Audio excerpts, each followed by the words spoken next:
Donc en Espagne, depuis maintenant longtemps, c'est historique. Depuis féminin sous le gouvernement de Zapatero.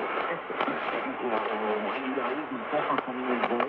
Oui, alors c'est une mesure exceptionnelle, hein, c'est de nouveau la CNE. Pour en bénéficier, il faudra remplir certaines conditions, notamment être arrivé avant le 31 décembre 2025 sur le territoire espagnol.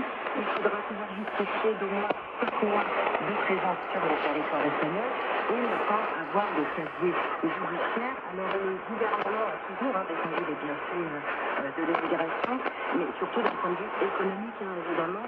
Les immigrés sont d'une main-d'œuvre essentielle pour l'économie espagnole et dans de nombreux secteurs du pays.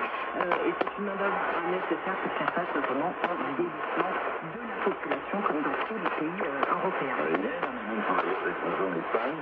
Leur régularisation semble, on va dire, assez normale, en tout cas, pour le gouvernement. Oui, tout à fait. Pour le gouvernement, c'est un moment parce que ces immigrés font tourner la machine économique, je dois le dire. Il serait d'ailleurs environ 840 000 sans-papiers qui travaillent actuellement en Espagne. Selon le think tank espagnol Contact, c'est près d'un tiers de l'ensemble des migrants non européens vivant en Espagne.